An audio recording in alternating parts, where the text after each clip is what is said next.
Moment fort de l'histoire s'intéresse aujourd'hui à l'agriculture. Il faut savoir que les populations humaines ont longtemps vécu de chasse et de cueillette.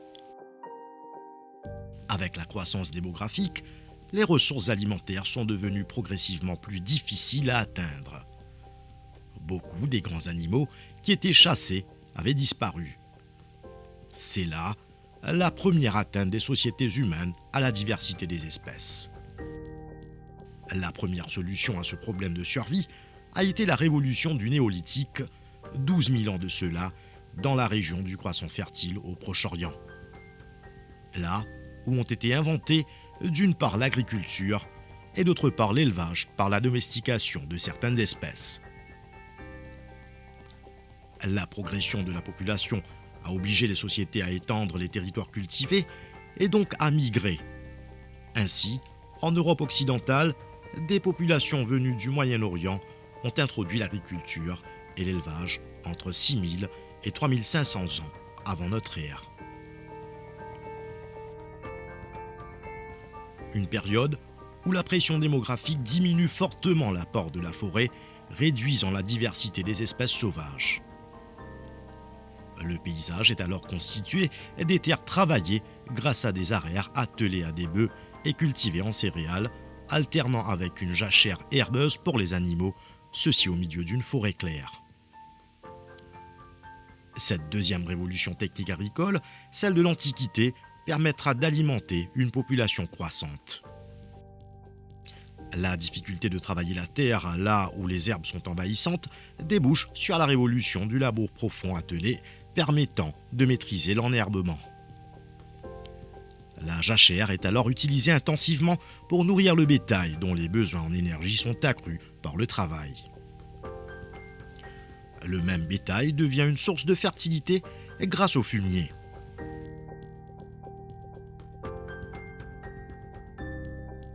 La jachère dure 2 ans, ce qui donne avec une année de culture une rotation en 3 ans, la rotation triennale. C'est la troisième révolution agricole, celle du Moyen-Âge. Mais si elle accroît la nourriture, elle réduit l'espace forestier encore, donc à nouveau la diversité biologique, et utilise des terres en pente, ce qui favorise l'érosion.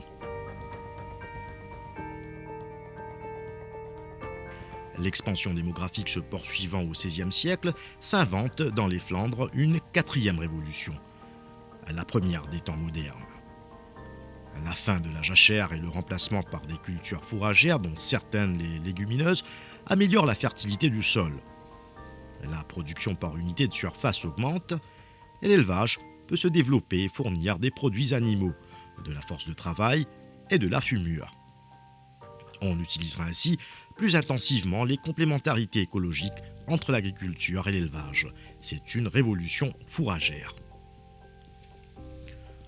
Cependant, cette révolution se heurte à un problème inédit, la saturation du calendrier de travail des paysans. Ceci limite la superficie cultivée alors que les besoins de la population augmentent toujours. L'avènement de la révolution industrielle au XIXe siècle favorise l'invention de nouvelles machines agricoles, augmentant la productivité. En même temps, s'ouvre le marché mondial des grains. Il implique ce qui devient au siècle suivant une course internationale à la productivité du travail agricole.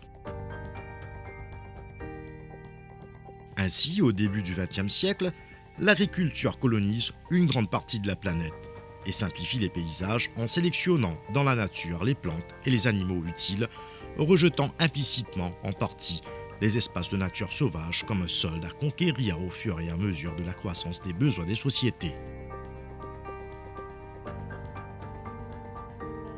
La succession des révolutions techniques en Europe sert à exploiter les écosystèmes en les transformant de manière à en tirer de plus en plus d'aliments et de produits utiles, tout en essayant de maintenir leur fertilité.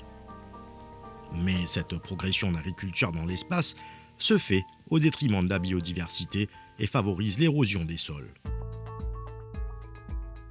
La sixième révolution agricole débute dans les années 1930 en Amérique et se diffuse après la Seconde Guerre mondiale en Europe.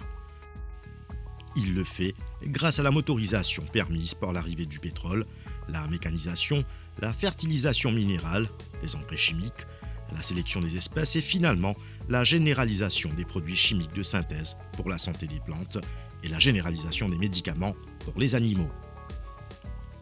On peut qualifier cette révolution agricole de grande modernisation en raison de l'accélération du rythme des innovations.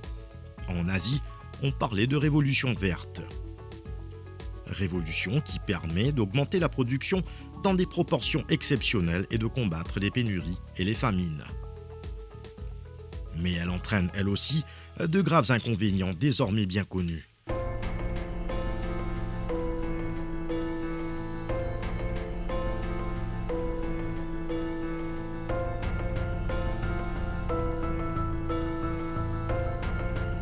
La grande motorisation conduit à arracher les haies, favorisant ainsi l'érosion. Le travail intensif du sol réduit la proportion de matière organique et favorise le tassement. L'excès d'engrais entraîne des pollutions des rivières et des côtes. La spécialisation géographique de la production et la concentration des élevages aggravent les pollutions. La généralisation des produits phytosanitaires engendre des risques pour la santé humaine, de même que l'excès de médicaments dans les élevages. Sans oublier l'utilisation importante de carburants et l'usage d'engrais azotés ainsi que les émissions de gaz des ruminants qui jouent un rôle important dans la progression du changement climatique. La grande modernisation de l'agriculture européenne, comme celle des grandes exploitations du monde entier et des exploitations issues de la révolution verte, débouche donc sur une crise environnementale.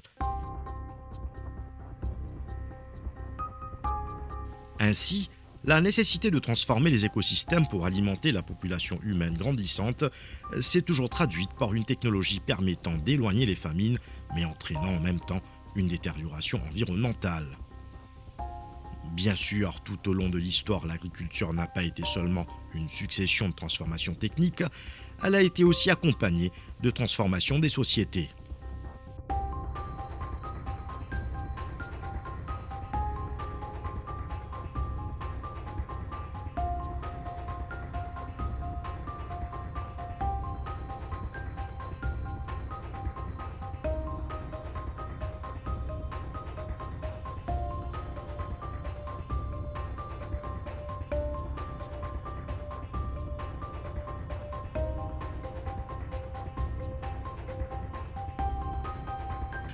Les années 1970 sont marquées par une contestation de l'agriculture intensive.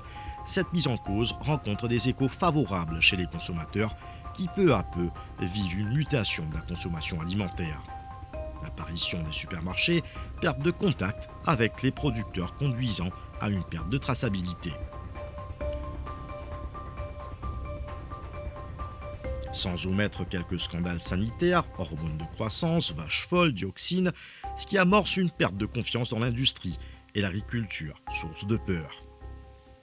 Cette fracture culmine avec l'utilisation faite par les médias et des politiques de l'éventuel danger de certaines plantes OGM. S'y ajoute la critique environnementale sanitaire, nitrates dans les eaux, pollution aux produits de chimie de synthèse, perturbateurs endocriniens, voire risque de maladies neurodégénératives.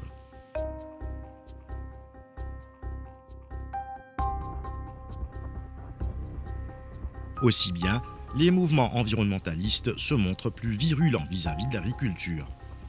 Des dizaines d'associations sont créées et les partis écologistes prennent le relais, n'hésitant pas à stigmatiser les pratiques agricoles. Au sein même de la profession, des producteurs alternatifs comme ceux de l'agriculture biologique optent pour un renoncement aux techniques intensives. Mais la plus grande partie des agriculteurs et leurs organisations, syndicats et coopératives défendent le modèle conventionnel de l'agriculture moderne. Ils ont de sérieuses raisons de le faire, techniques permettant une hausse de la productivité, alors que les prix baissent en tendance longue.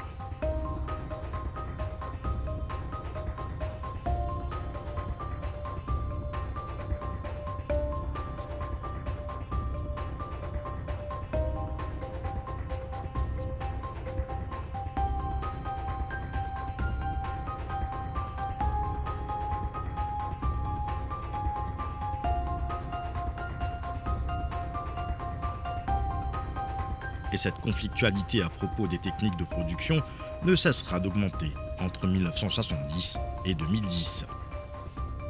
Parmi les solutions pour sortir de cette crise, l'agriculture biologique.